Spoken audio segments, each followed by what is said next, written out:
Good morning.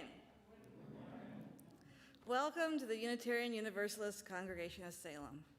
I'm Sarah Pickett, your celebrant this morning, and today, for the first time in a long time, we have a pulpit exchange.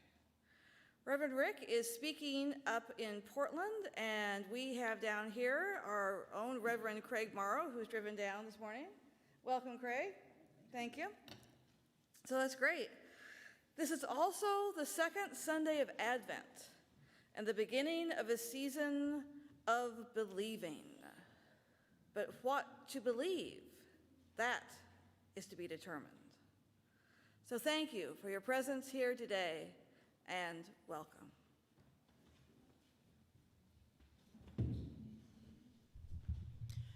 Our gathering hymn today is I Heard the Bells on Christmas Day. It's number 240 in the Gray Hymnal. We're going to sing verses 1, 2, and 5. Please rise in body or spirit, and please leave your mask in place as we sing.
Keep your lamps trimmed and burning.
keep your lamps trimmed and burning.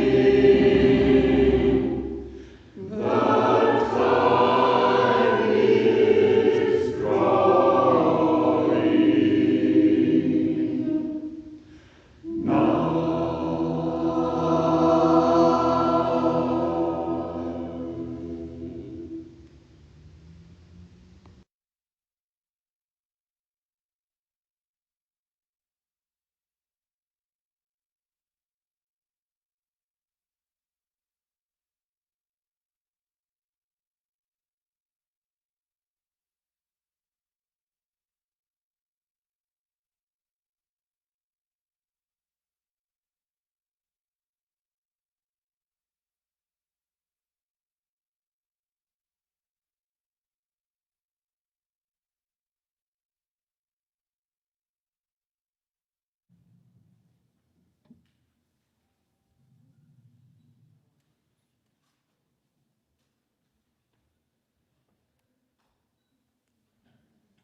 From former UUA minister and president, Reverend Peter Moros, on why he is a Unitarian Universalist.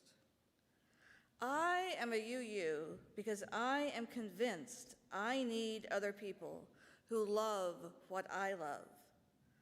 I am a UU because I want to join hands with others to create a community where we grow spiritually, where we support one another, and where we work together to create a world in which everyone matters, everyone is free, everyone is respected, and everyone lives in peace.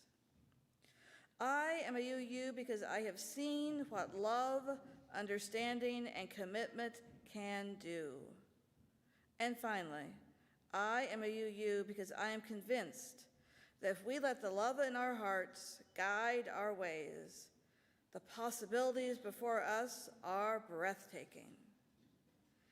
May love in our hearts guide our way as we say our affirmation. Love is our doctrine. Compassion is our way. Here we seek to create a joyful home for free religious exploration. Build a community of caring fellowship, nurture the hopes, and serve the needs of our world. And now Reverend Moro will come and help us light the chalices. Each week we light 3 chalices. The first is for our congregation, the Unitarian Universalist Congregation of Salem.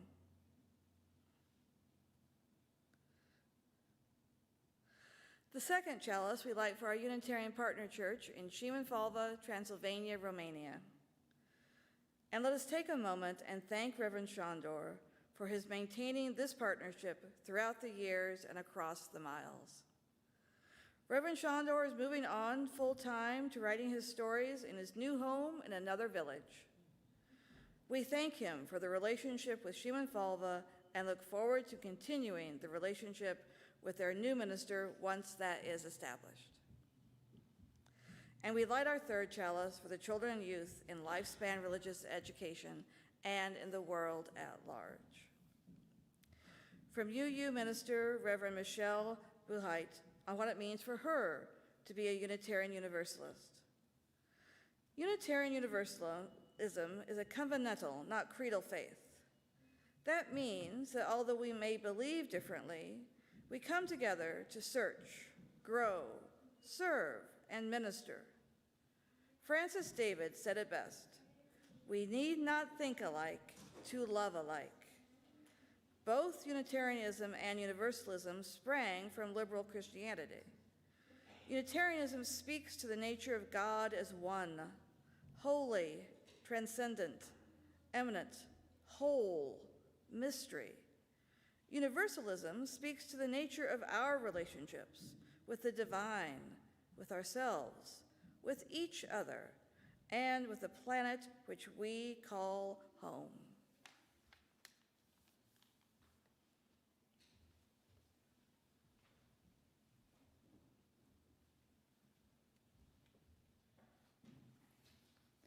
Good morning. The 4 candles on this wreath count down through the season of winter's dark leading into the light. Advent is a time of waiting, of cultivating patience. This season asks us to hold faith that all that we are becoming is still awakening under the surface of our lives. On this second Sunday of Advent, we light the candle of peace with the words of Pema Chodron, a Buddhist nun. If we want there to be peace in the world, we have to be brave enough to soften what is rigid in our hearts, to find the soft spot and stay with it. We have to have that kind of courage and take that kind of responsibility. That's the true practice of peace. May this time of waiting inspire our courage. May we find the soft spot in the pressures of this season and stay with it as we discern our way forward. May we be filled with loving kindness. May we be at ease and discover the true practice of peace within us so that there might be peace in the world. Let us sing together verse 2 of O Come, Emmanuel.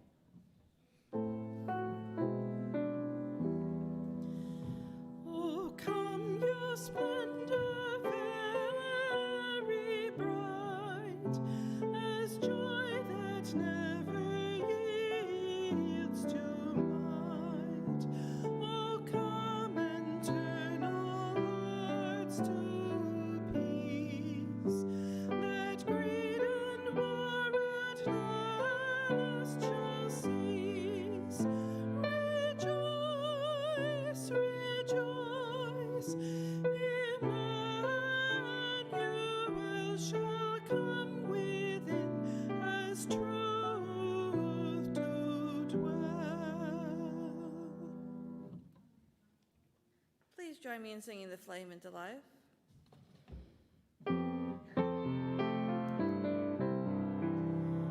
Rise up, O flame, by thy light glowing, show to us beauty, vision, and joy.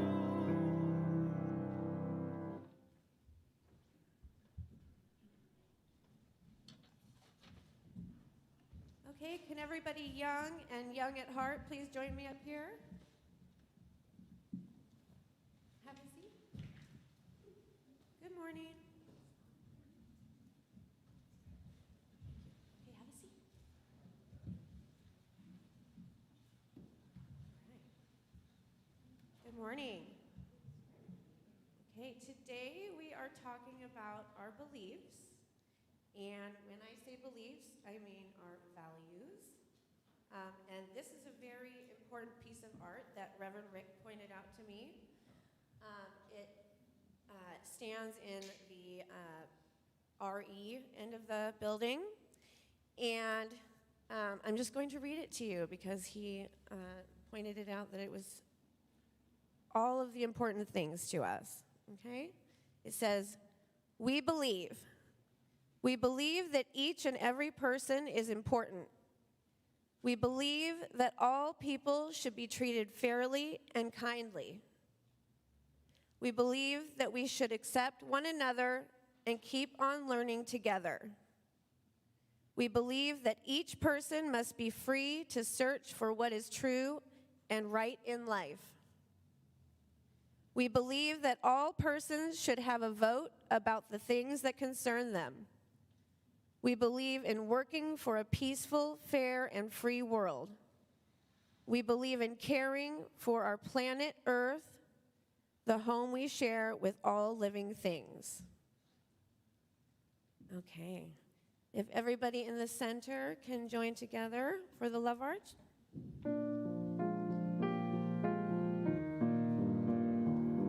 Wherever you walk, walk in love.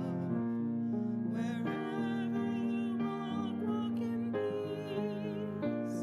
Wherever you walk, walk in beauty all around you. Our hearts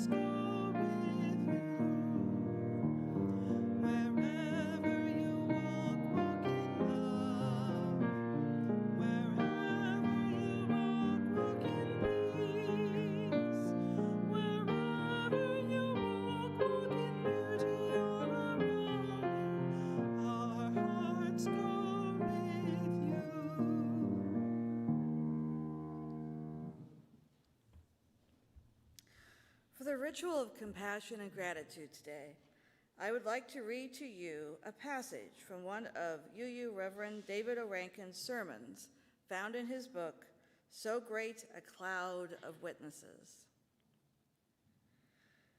My reality is the original Jesus.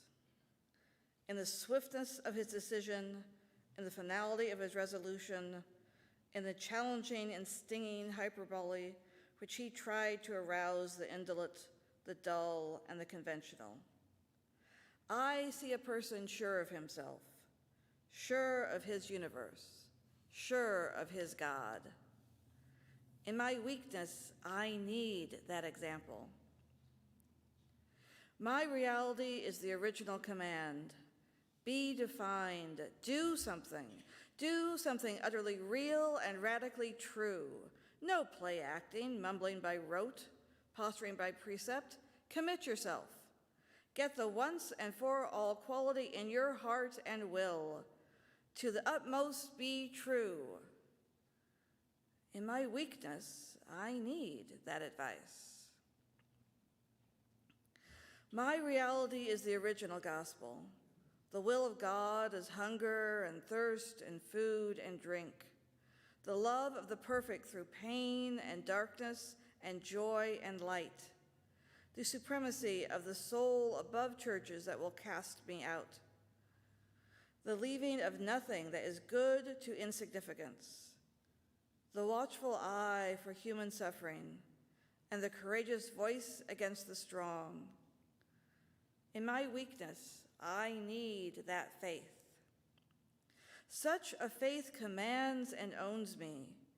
It makes the world fit for living. It gives to history a higher meaning. It affirms the freedom of the human spirit. It demands the disciplines of obedience and humility. It requires the attributes of love and deep compassion. May we take his words and look at how they relate to our own lives in the path of compassion and gratitude.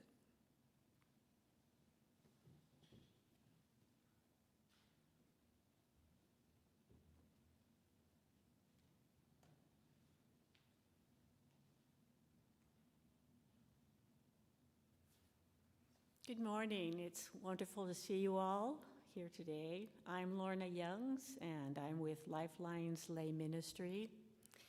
And for those of you who are not familiar with what Lifelines is, we are a group of individuals that work with Reverend Rick to help those members of our congregation who are in need or need some support or a helping hand or just someone to talk to.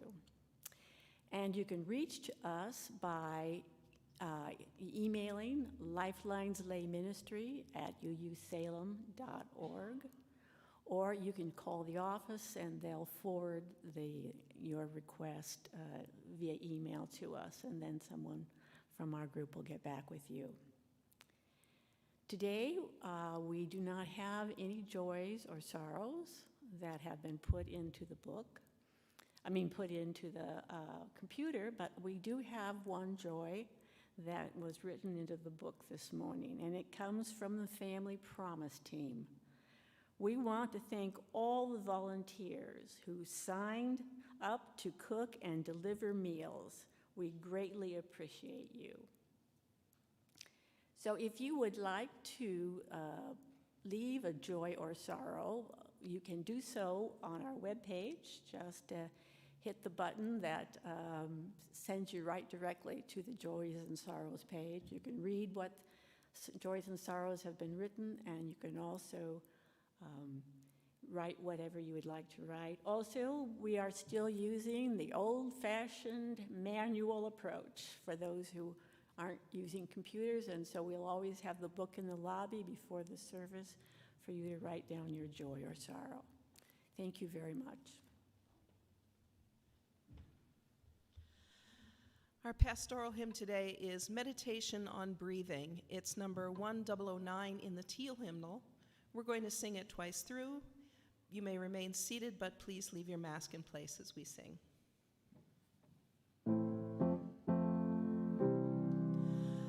When I I breathe in, I breathe in peace.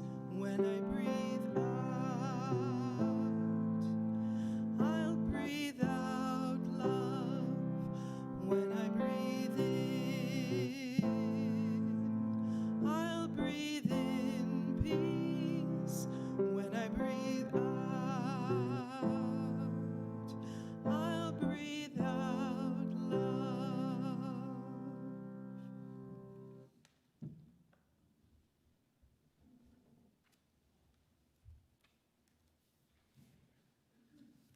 Clear instructions, mask off. It's good to have those. That was very nice to hear someone say, our own Reverend Craig Moro. This is probably my 45th sermon here, so it does kind of feel like my other congregation. And Rick, as Sarah mentioned, Rick and I are doing a pulpit exchange, so Rick is right now visiting my congregation from elsewhere in the building via Zoom, because we've not been able to go to live services yet. We rent space at the Hollywood Senior Center in Portland, and they're not ready yet for us. It's delightful to see all of this media stuff. Rick and I first did a pulpit exchange probably back in 1987 in Southern California, and I like to joke that Rick was serving a church on the West Coast, and I was serving a church in the Southwest, because I lived inland, and I was serving an old Universalist church in a small ranch town, where we still printed everything on Mimeo. We didn't have a Xerox yet. So there's been a lot of changes. To think that he's doing his exchange while we're in the same building is just, from that point of view, it's amazing. Okay. So here's a reading from the 3rd chapter of the Gospel according to John, which is as different from the Gospels of Matthew, Mark, and Luke as those three are similar to each other. If I had to put it in a nutshell, I'd say that the first 3 Gospels are mostly concerned with what Jesus did and said, and with giving us an example to follow. The 4th Gospel is all about what Jesus is. For John, that's what matters the most. Get it right, and all else follows. Get it wrong, and there's hell to pay. Faith and fear in this system go hand in hand. John 3:16 is the passage you'll find anytime you're in a hotel room and open the Gideon Bible that's been put there for your benefit. It's translated into dozens of languages, this passage, dozens of scripts on the first few pages of the book. So no matter who you are or where you come from, you'll get a chance to reap the incredible benefits of this one amazing belief. It's printed on the bottom of every paper soda cup by the In-N-Out burger chain.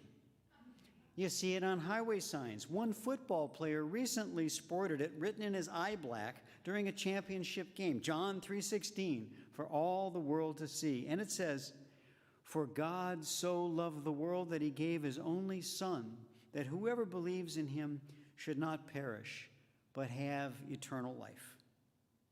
That may be the most famous passage from the whole New Testament, believed by many to contain its very essence.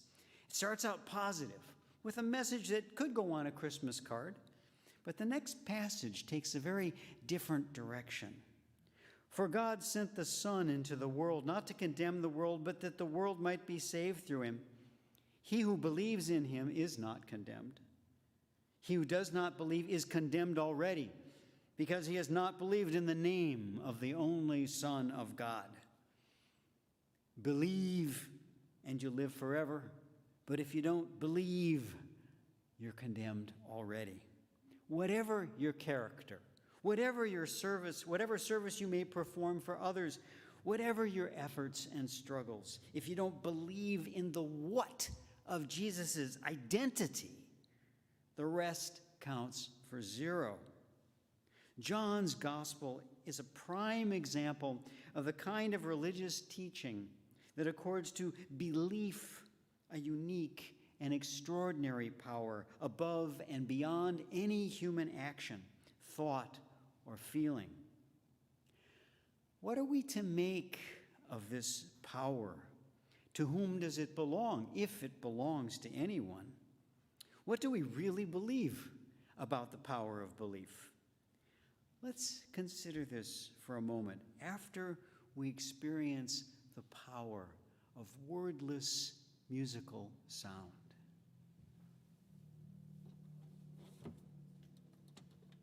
I'm just going to do a bell.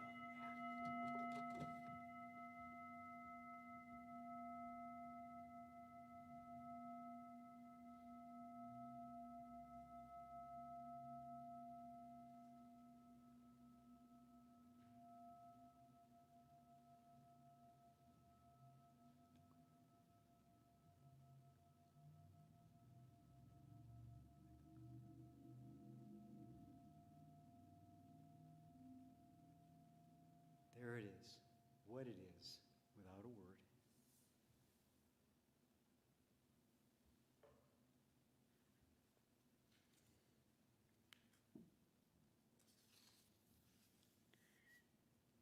When I first went to California to study for the ministry, I gave myself 2 weeks to find a place to live before classes started. That would have been plenty of time to find housing in Chicago, but the Bay Area in the late 1970s was not Chicago. Luckily, I had a friend who let me stay in his apartment while he was out of town. I had no car or bike, and so went tramping all over Berkeley, answering ads, dropping in for interviews for roommate. It wasn't an easy search. Some people didn't like the idea of having a seminary student for a roommate. They worried that I would be rigorous and judgmental and might try to convert them to believe stuff, even when I explained that I was going to a Unitarian Universalist seminary, hoping that they'd know that this meant I was cool. I was feeling discouraged when I sat down to order a sardine sandwich at the Cafe Espresso. I didn't know that students on Holy Hill, the part of town where the seminaries were, had nicknamed it the Depresso, or that its kitchen had a reputation for, let's say, less than rigorous hygiene. As in, you'll probably be okay with the coffee, just don't eat the food. Of course, you wouldn't even think of eating something like a sardine sandwich. The action started around 3 a.m. and continued longer than I would have thought possible.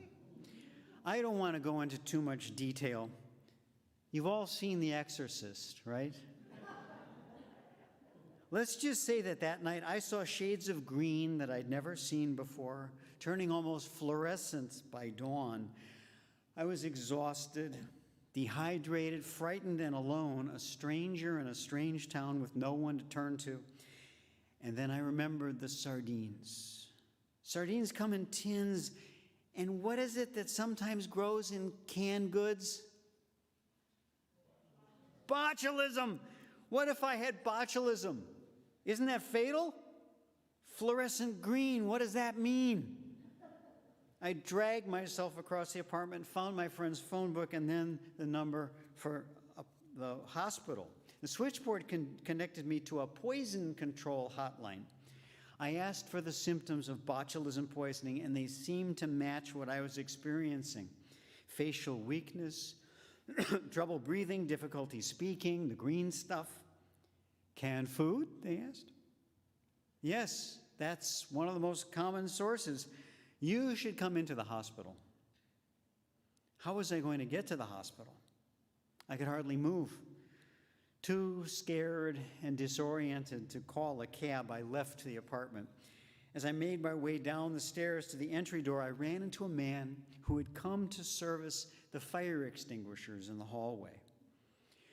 I've got botulism poisoning, I told him. I need to get to the hospital or I'll die. He helped me out to his van, drove straight to the nearest emergency room, then helped me get to the check-in desk before going back to his work. I told the nurse at the desk about the sardines, the symptoms, the call to the poison center. But I was feeling faint, and she had me sit down next to a boy who was maybe 8 years old, sitting with an older woman, probably his grandma. So this is how it's going to end, I thought, in a crowded emergency room where no one knows me. I'd read about situations like this, but never thought I'd be in one.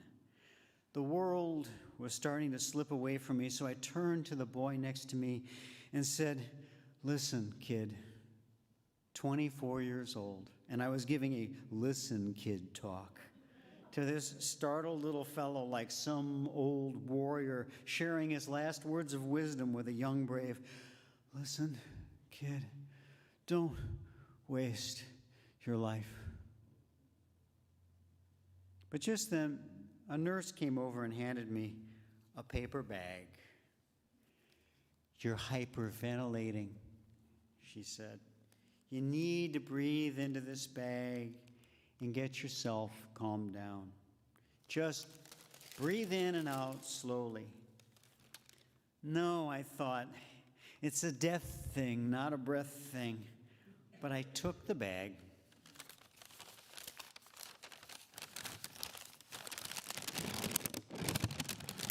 I breathe in. I breathe in. Life.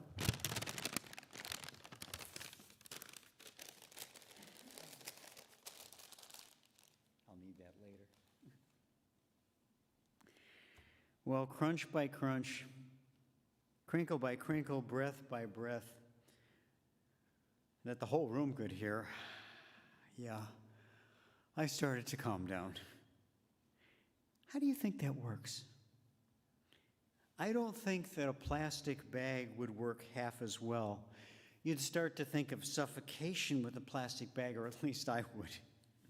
There's something about hearing the paper move, feeling it warm up and start to soften from your living moisture. Maybe that's part of it, a physical demonstration that you're really alive, really here, really real, in a way that you can believe without a doubt. After just a few minutes more, I began to feel much better. So much better, in fact, that I decided to leave. 24 years old, right? First, I had to sign a release declining treatment, and then walk back to my friend's apartment. I was looking for a place to rent again by later that day. Later that fall, I was even stopping by the Depresso from time to time, even daring to order a bran muffin with my coffee, though no more sardine sandwiches. It was conveniently located at the end of Holy Hill, after all, where people sometimes needed an extra caffeine boost to put more thought into things like the power of belief. I had certainly seen that power demonstrated when I believed that I had botulism poisoning. Maybe the paper bag had shown me something too.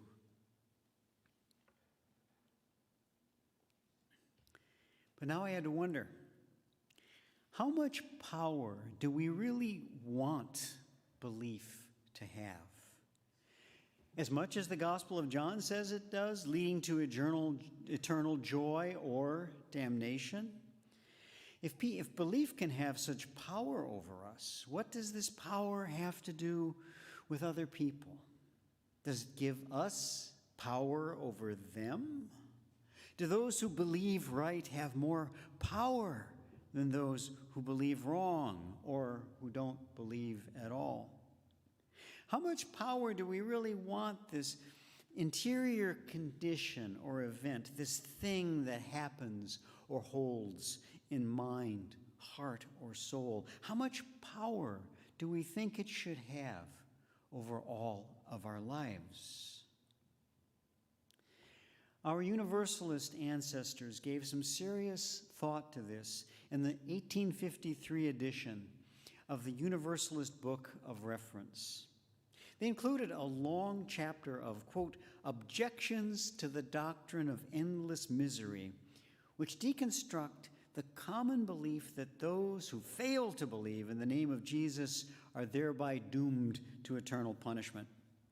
Many of the Universalist objections to this belief are based on careful readings of the same Bible passages quoted by its proponents in support of it. Some, like this one, are based on psychological insight. Here we go. We see that this doctrine has its origin in hatred. If all mankind had loved each other as they love themselves, no one would ever have dreamed that any man was in danger of suffering endless misery. 19th century language, right? Ask the believer in this doctrine if he believes his parents will suffer such misery, and he will tell you, no. Ask if he believes his brothers, his sisters, his wife, his children, or his friends will suffer such misery, and he will answer, no. Even if any of these have died without making any profession of religion. But you ask him if he believes that that man who has greatly injured him will suffer such misery, and his answer will be, oh, yes. Hell was made for just such characters as he. This shows us that the doctrine originated in hatred, and that, quote, hell is built on spite. Well, now, while no doubt there are many people today, of course not in the 19th century, who believe that their parents, spouses, ex-spouses, or siblings should go to hell, we get the point here about how hatred and anger can undergird our beliefs.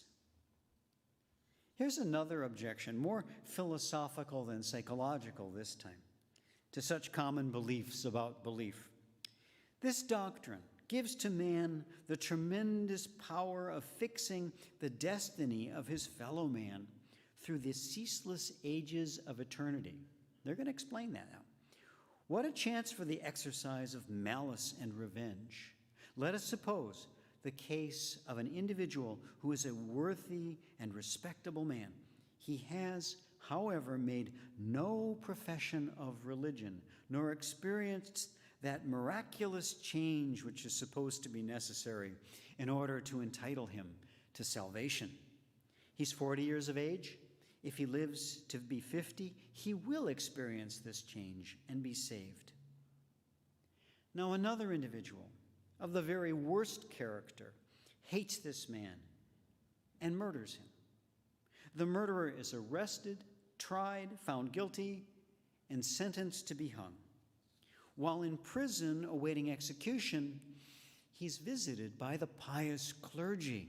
They pray with him, exhort him to repentance, and finally, through their efforts, he is truly converted. On the day of execution, he's swung upon the gallows, and his happy spirit is wafted to the realms of bliss. While there, he looks over the battlements of heaven and sees the man whom he had murdered on earth, writhing in the agonies of hell. Now let us suppose that this murderer, if he had not committed this crime, would never have repented, but would have died in his sins and went to hell. Is it not plain that in this case, the act of murder has been the means of sending a man to hell who would otherwise have gone to heaven, and of sending another to heaven who would have otherwise gone to hell? What a tremendous power this is to commit to erring man, right? To fallible humankind. What a tremendous power indeed to think that a single belief can make such a terrible difference between eternal joy for me and endless pain for you. If the power of right belief trumps even murder in the great scheme of things, who can be trusted to exercise it correctly? Could you? Would you trust it to your mom or dad, to your spouse, or to your kids?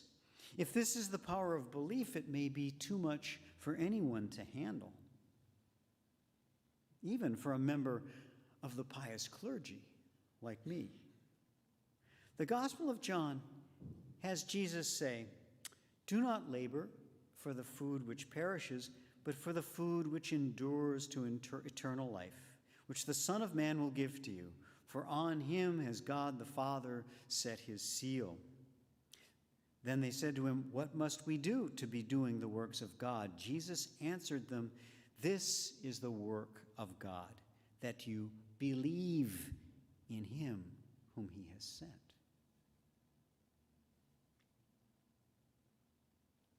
That you believe in him he has sent.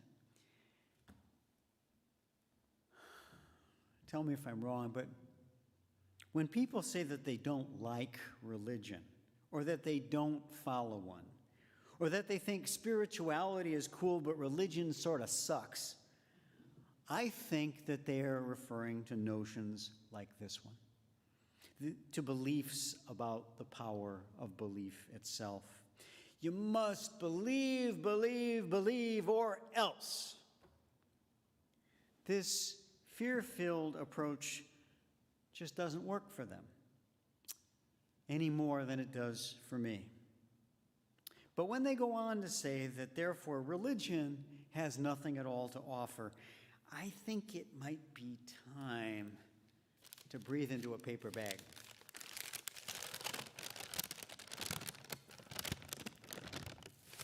Slow it down there. Take it easy. Take a few deep breaths.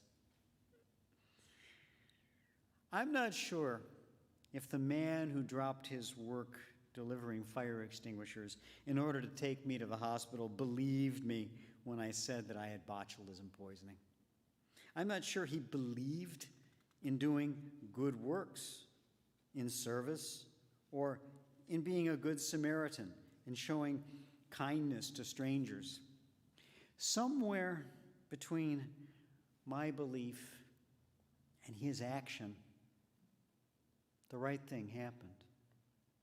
The Gospel of John may say that the work of God is to believe, but I wonder if instead the work of religion lies somewhere between belief and action.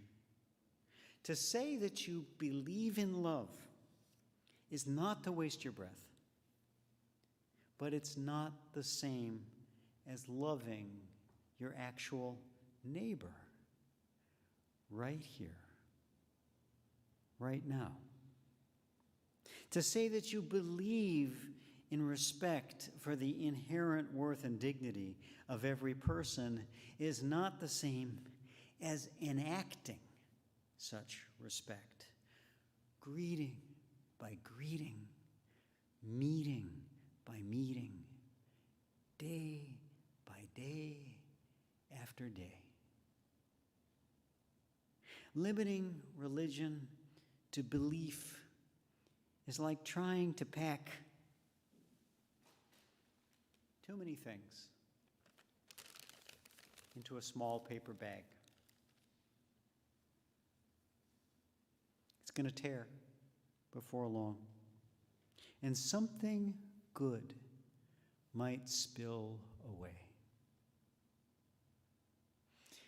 Now we've entered the Christmas season.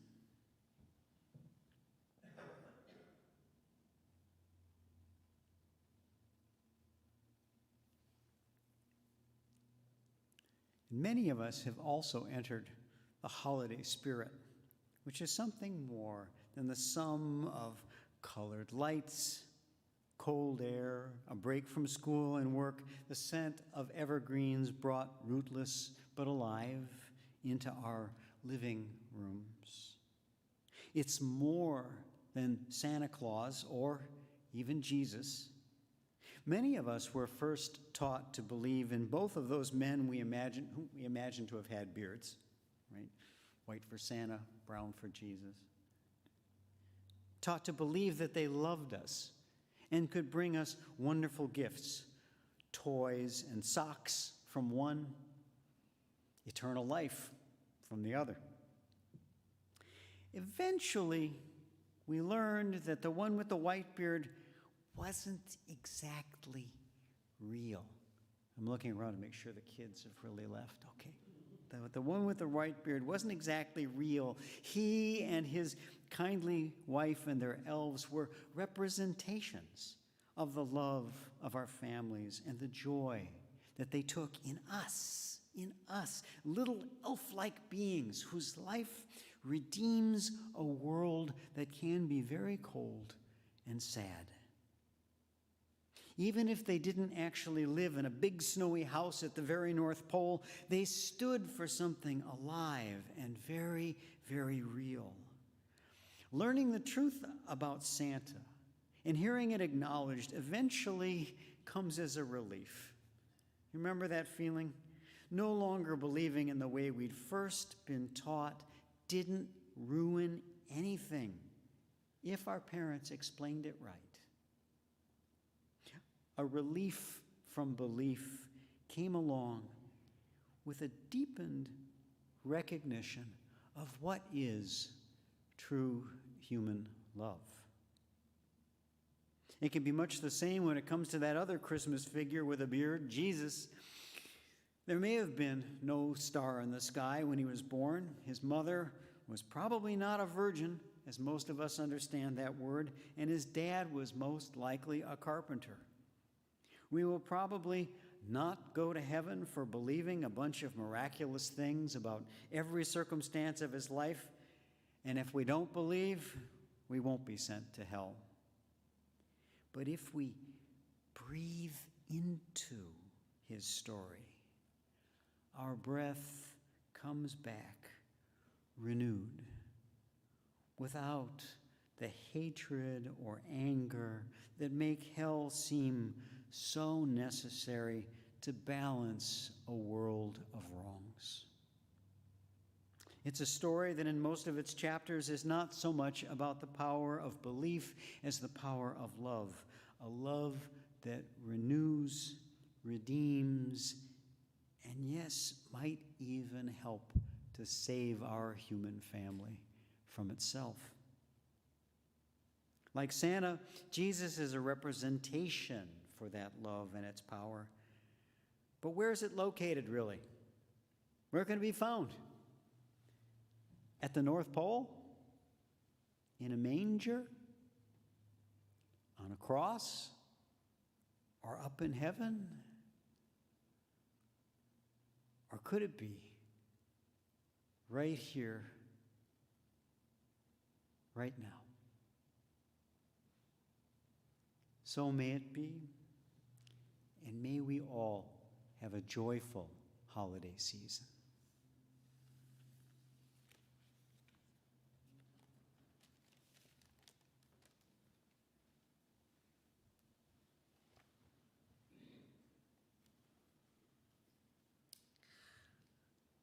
From UU Minister Reverend Dorothy May Emerson's sermon, Toward a Theology of Santa Claus.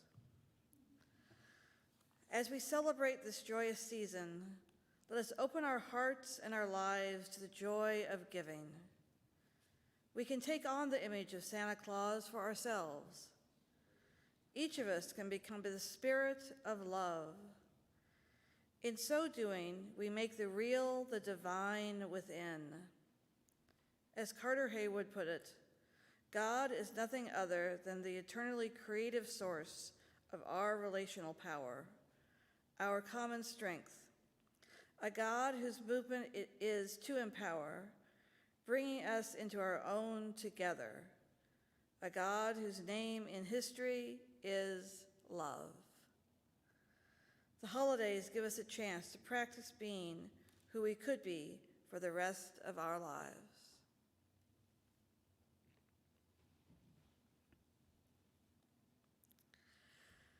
As Hepzibah Schleierbach recently said, I know you will be the compassionate person you are in caring for those people.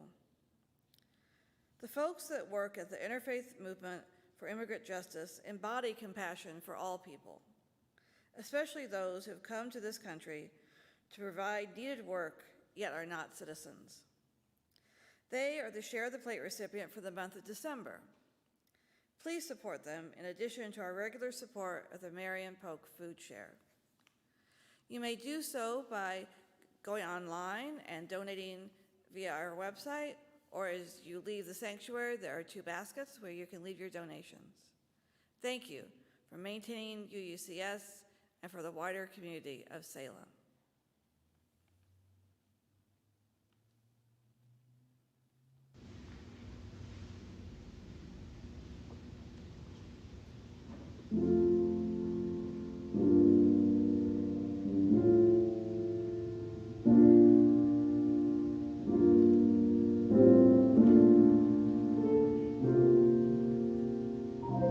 When we walk, when we sleep,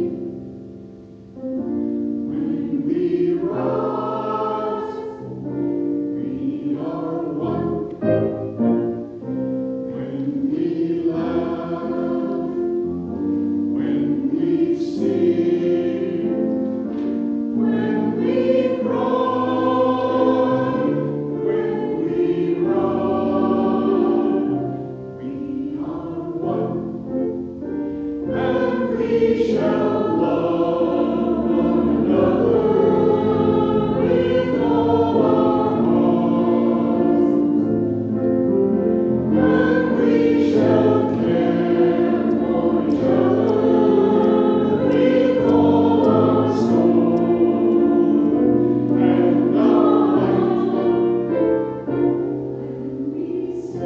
When we stand, when we fall, when we rise, we are one. In the cold, in the cold, in the heat, in the heat, in the dark sun, we are one, and we shall love one another with all our hearts, and we shall care for each other with all our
shall take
nice. It's nice to hear the choir again, isn't it? And someday in the future, I swear we will see people standing possibly over here, this area, and they will sing together, and we will be one.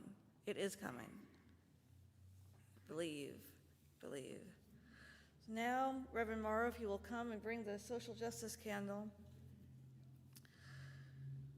And we will take the light from our chalice, lighting the social justice candle as a symbolic reminder of the light and justice we carry out into the world with the different ministries of this church.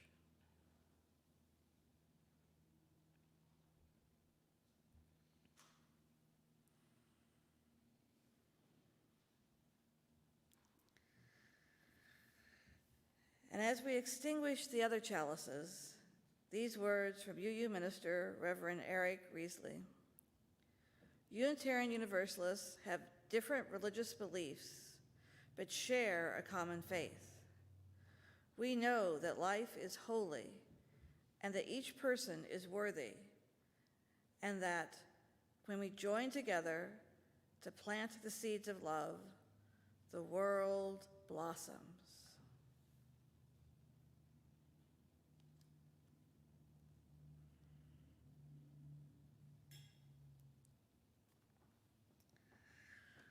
All right, so continue to do what you're doing. Please register. We appreciate it. There was a couple of questions that somebody had this week, and we were able to answer them because you had registered. So thank you for doing that. And then after we're done, be sure and check out the coffee service.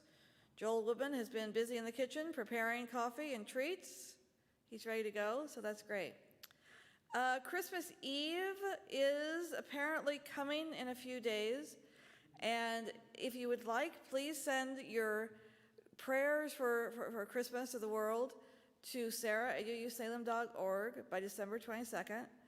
If you don't, and when you come here that day, you'll have an opportunity to write them down, so don't fear. But we have appreciated those who have sent them in. And then also, if you'd be willing to do what you did last year and take a short recording of yourself passing a candle lit from your left hand to your right hand, we would like to incorporate recordings of that into the actual passing of lights in the service. So it'd be kind of cool to make that a multi-visual event. So that'd be fabulous. Next Sunday, Reverend Rick will be back with the Journey to the Best Self. So be sure and come and see what is the best self by that definition. And then fundraising opportunities. Next Sunday as well, the Women's Alliance is doing a fundraiser with poinsettias and other things next Sunday. The online auction is in January, and we still need fasting things to bid on. Many pianos and other musical instruments have been gotten to this congregation through the auction, so please keep that up, and that'd be great. And then the next concert that's coming up that funds the Music Fund is December 14th at 7 p.m., and you can see that either online or you can see that here in person. So those are the fundraising opportunities coming up. And then besides that, be sure and get a gift tag for Morph for the Christmas tree. That's fun. I did mine, and I put it under the tree now, so that's good. It's a good thing. If you'd like to join the Lifespan Religious Education team, they are looking for excited people who are interested in religious education opportunities throughout the lifespan, so that'd be wonderful. There's also Compassionate Connections is returning, starting next Sunday as the second Sunday in the month. That will be talked about next week. For those of you who don't know what that is, it's an opportunity to meet with a Lifelines lay ministry representative and Reverend Rick, usually in his office. We assume it'll be there again.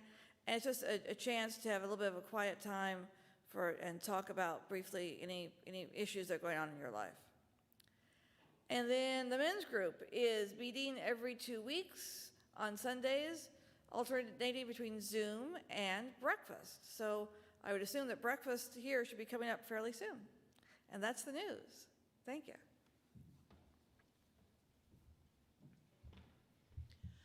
Our closing hymn today is For the Earth Forever Turning. It's number 163 in the gray hymnal. Please rise in body or spirit and leave your mask in place as we sing. For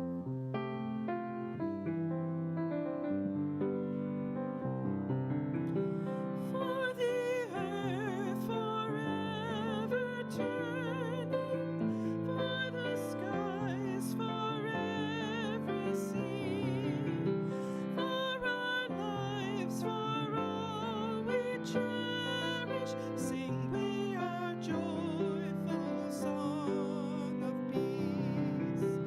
For the mountains, hills, and pastures, in their silent majesty, for the stars, for all the heavens, sing we our joyful song of peace. For the sun, for rain and thunder, for the seasons' harmony, for our lives, for all creation, sing we our joyful praise to thee. For the world we raise our voices, for the home that gives us birth. In our joy we sing, returning home to our blue-green hills on earth.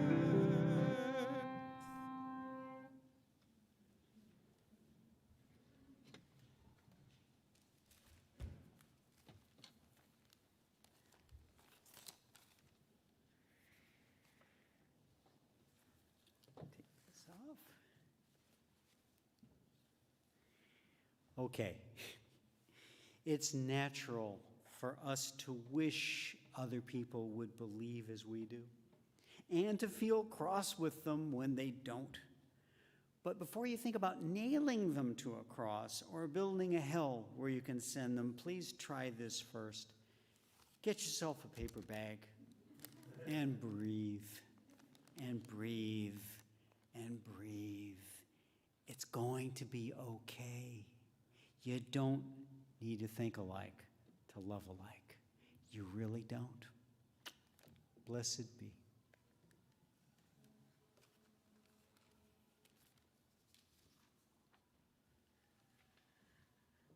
Please join hands with your friends and neighbors as we say our closing words. May faith in the spirit of life, hope for the community of earth, and love for the sacred in one another be ours now and in all the days to come.